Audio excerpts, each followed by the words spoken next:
आप देख रहे हैं TNB। दुनिया भर के देशों में जिन प्रोडक्ट की कोई पूछ नहीं है, भारत में वो बेहद लोकप्रिय है। इनमें बहुत सी चीजें तो ऐसी हैं जिन्हें भारतीय रोजमर्रा की जिंदगी में इस्तेमाल करते हैं। तो आइए आपको कुछ ऐसी चीजों के बारे में बताते हैं जो भारत में तो खरीदी जा सकती है, लेकिन विदेशी बाजारों में ये ढूंढने से भी नहीं मिलेंगी।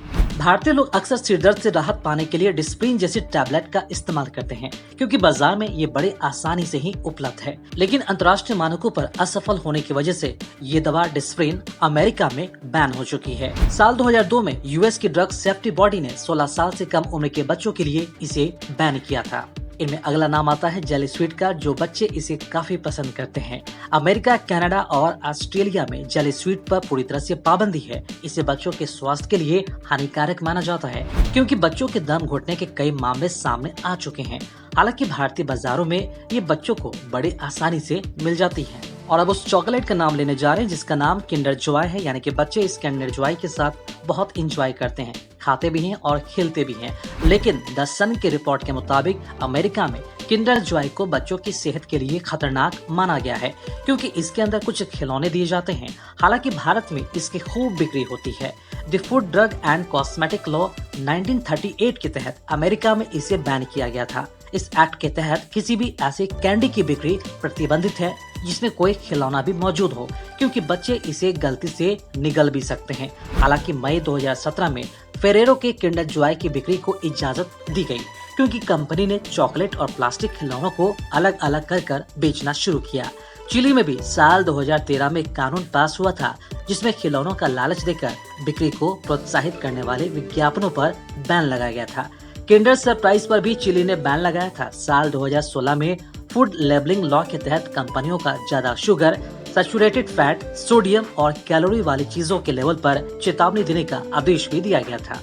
और अब उस टैबलेट का नाम बताने जा रहे हैं जिसे सर्दी और जुकाम में ज्यादातर लोग इस्तेमाल करते हैं। जी हाँ, डी कोल्ड टोटल। जुकाम में दी जाने वाली डी कोल्ड टोटल भी कई देशों में प्रतिबंधित है। दरअसल इन देशों की हेल्थ अथॉरिटीज का दावा है कि ये दवा हमारी किडनी के लिए खतरनाक है, लेकिन भारत में इस दवा के विज्ञापन आप टेलीविजन पर बड़े ही आसानी से देख सकेंगे और लोग इसका इस्तेमाल भी करते हैं। और अब वो साबुन जिसका इस्तेमाल लगभग हर भारतीय करते हैं, लाइफबॉय साबुन। लाइफबॉय साबुन को लेकर भी अमेरिका में काफी विवाद हो चुका है, जबकि भारत में ये साबुन काफी ज्यादा लोकप्रिय है।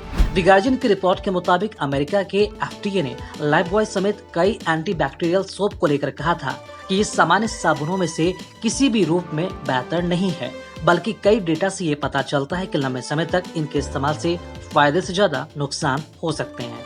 और अब बात करेंगे अनपॉस्चराइज्ड मिल्क के बारे में। अमेरिका और कनाडा में अनपॉस्चराइज्ड मिल्क यानी कि बिना पाश्चुरीकृत दूध वर्जित है। हेल्थ अथॉरिटीज कहती हैं कि इस दूध में कई सूक्ष्म जीव और रोगाणु होते हैं, जिससे सेहत को घातक साइड इफेक्ट हो सकते हैं। हालांकि भारत में ये दूध खरीदारी के लिए उपलब्ध रहता है।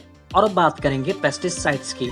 क्या आप जानते हैं कि DDT और एंडोसल्फान जैसे तकरीबन 60 से ज्यादा नुकसानदायक कीटनाशक विदेश में बैन है। ये कीटनाशक फल सब्जियों के जरिए हमारे शरीर में जाकर घातक बीमारियों का कारण बन सकते हैं। इसी वजह से कई देशों में ये बैन है, जबकि भारत में फसलों को कीटों से बचाने के लिए इनका खूब इस्तेमाल किया जाता है।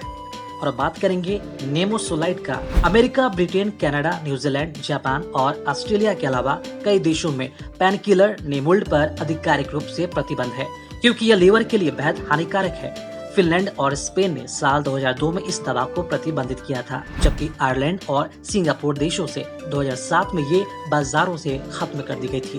भारत में ये दवा अब भी मिल सकती है। और अब हाइंज केचप की बात करें, जो अक्सर ब्रेड और समोसे के साथ आप खाते हैं।